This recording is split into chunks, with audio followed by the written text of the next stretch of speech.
प्रणाम बच्चों, आज हम पढ़ेंगे वाच्य।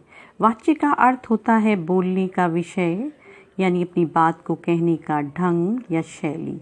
जैसे कि इन तीनों वाक्यों में अलग अलग तरह से एक ही बात को कहा गया है और इसकी परिभाषा होती है क्रिया के जिस रूप से यह पता चले कि वह वाक्य में किसके अनुसार प्रयुक्त हुई है उसे वाच्य कहते हैं। किसके अनुसार, यानी कर्ता, कर्म या भाव में से किसके अनुसार प्रयुक्त हुई है। और कर्ता क्या होता है? जो काम को करता है उसे कर्ता कहते हैं, और जो वो काम करता है वह कर्म होता है। जैसे पहले वाक्य में है वंश क्रिकेट खेलता है, इसमें कर्ता वंश है क्योंकि क्रिकेट कौन खेलता है? वंश। और क्या खेलता है? क्रिकेट। तो ये कर्म हुआ, क्या कर्म हुआ, और कौन या किसने क्रिकेट खेला, ये कर्ता हुआ। वाच्य तीन प्रकार के होते हैं। नंबर 1 है कर्तृय वाच्य। कर्तृय वाच्य में क्रिया कर्ता के अनुसार प्रयोग की जाती है और वाक्य में ने का प्रयोग होता है। जैसे कि कर्तृय वाच्य के इन तीनों उदाहरणों में देखिए, नमन बाजार जाता है, नेहा बाजार जाती है। बच्चों, यहाँ पर नमन करता है और यहाँ नेहा करता है, लेकिन नमन पुल्लिंग है और नेहा स्त्रीलिंग है। तो क्योंकि नमन पुल्लिंग है इसलिए क्रिया आई है जाता है, और नेहा स्त्रीलिंग है इसलिए क्रिया आई है जाती है, यानी क्रिया कर्ता के अनुसार प्रयोग की गई है। और नंबर 3 में है सुमित ने फल खाया। सुमित करता है और खाया क्रिया है, और साथ ही ने का प्रयोग किया गया है। जैसा कि मैंने बताया, कर्तृय वाच्य में ने का प्रयोग होता है। तो परिभाषा बनी, जिन वाक्यों में क्रिया कर्ता के अनुसार प्रयुक्त की जाती है उसे कर्तृय वाच्य कहते हैं। कर्मवाच्य। कर्मवाच्य में क्रिया कर्म के अनुसार प्रयोग की जाती है। वाक्य में द्वारा या के द्वारा का प्रयोग होता है और प्राय कर्ता का लोप होता है। ये कर्मवाच्य के वाक्यों की पहचान है। जैसे इन उदाहरण में देखें, सुमित के द्वारा पुस्तक पढ़ी गई, रानी द्वारा गीत गाया गया। इन दोनों वाक्यों में ही जो क्रिया है वो कर्म के अनुसार आई है, क्योंकि पुस्तक क्या है? कर्म है, और गीत क्या है? कर्म है। जो क्रिया है वो कर्म के अनुसार ही प्रयुक्त हुई है। और नंबर 3 है दवाई दे दी गई। यहाँ दवाई जो है वो कर्म है और यहाँ पर कर्ता नहीं है कि किसने दवाई दी, तो इसलिए ये एक कर्मवाच्य है। तो परिभाषा क्या बनी? जिन वाक्यों में क्रिया कर्म के अनुसार प्रयुक्त होती है वहाँ कर्मवाच्य होता है।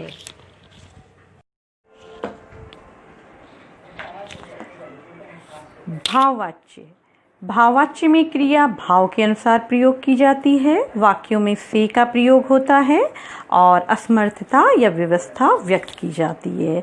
इसमें अधिकतर जो वाक्य होते हैं वो नकारात्मक होते हैं। जैसे कि इन उदाहरणों में देखिए, नानी से चला नहीं जाता, संजना से पढ़ा नहीं जाता। बच्चों देखो, इन दोनों ही वाक्यों में असमर्थता जताई गई है और से का प्रयोग हुआ हुआ है। तो क्रिया जो है वो भाव के अनुसार है। और ये अगला वाक्य है, आओ घूमने चला जाए। क्रिया क्या है? भाव के अनुसार ही है। तो परिभाषा क्या बनी हमारी? जिन वाक्यों में क्रिया भाव के अनुसार प्रयुक्त की जाती है वहां भाववाच्य होता है।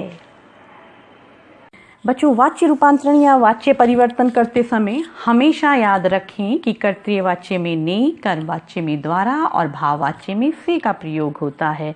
जैसे इन वाक्यों में देखिए, अक्षत ने साइकिल चलाई से कर्मवाच्य में बदलना है तो बनेगा अक्षत द्वारा साइकिल चलाई गई। मुझसे पढ़ा जा सकता है, इसे कर्तृय वाच्य में बदलना है तो ये बनेगा मैं पढ़ सकता हूँ। और नंबर 3 है बच्चा नहीं सोता, इसे भाववाच्य में बदलना है तो ये बनेगा बच्चे से सोया नहीं जाता। जो वाच्य रूपांतरण या वाच्य परिवर्तन करते समय हमेशा याद रखें, कर्तृय वाच्य में ने लगता है, कर्मवाच्य में द्वारा या के द्वारा, और भाववाच्य में से का प्रयोग होता है। जैसे इन वाक्यों में देखिए, अक्षत ने साइकिल चलाई, इसे कर्मवाच्य में बदलना है तो जब ये कर्मवाच्य में बनेगा तो लिखा जाएगा अक्षत द्वारा साइकिल चलाई गई। मुझसे पढ़ा जा सकता है, इसे कर्तृय वाच्य में बदलना है तो ये बनेगा मैं पढ़ सकता हूँ, क्रिया कर्ता के अनुसार। नंबर 3 है बच्चा नहीं सोता, इसे भाववाच्य में बदलना है तो भाववाच्य में से का प्रयोग होता है तो लिखा जाएगा बच्चे से सोया नहीं जाता। वाच्य की पहचान। बच्चों, वाक्य में कौन सा वाच्य है ये पहचानने के लिए हम हमेशा याद रखें कि कर्तृय वाच्य में ने का प्रयोग होता है, कर्म वाच्य में के द्वारा, या द्वारा ये और कर्म की प्रधानता होती है। भाववाच्य में से का प्रयोग होता है, भाव की प्रधानता होती है और असमर्थता या व्यवस्था प्रकट की जाती है। जैसे कि इन वाक्यों में देखिए, उसके द्वारा भोजन कर लिया गया। ये कैसा वाच्य है बच्चों? ये कर्म वाच्य। हमने कैसे पहचाना? क्योंकि यहाँ पर द्वारा का प्रयोग हुआ है और हमने अभी बताया कर्म वाच्य में द्वारा या के द्वारा का प्रयोग होता है। अभिषेक ने फिल्म देखी, ये कैसा वाक्य है? ये कर्तृय वाच्य है। हमने बताया जैसा कि कर्तृय वाच्य में ने का प्रयोग होता है। और अगला है बच्चों से रोया जाता है, ये एक भाव वाच्य है। हमने कैसे पहचाना? इसे भी इसमें से का प्रयोग है और हमने बताया कि भाववाच्य में से का प्रयोग होता है। लड़कों द्वारा मिठाई बांटी जा रही है, द्वारा, तो ये भी क्या है? कर्मवाच्य है। आओ घूमने चला जाए, ये भाववाच्य है, इसमें भाव प्रकट हो रहा है। और अगला है थोड़ा केक खाया जाए, ये भी भाववाच्य है। तुम जा रहे हो, ये कर्तृय वाच्य है बच्चों, क्योंकि तुम यानी कर्ता, तुम कौन जा रहा है? कर्ता, तो तुम जा रहे, ये कर्तृय वाच्य है। और लेख लिखा गया, ये कर्म वाच्य है, क्योंकि लेख क्या है? कर्म है।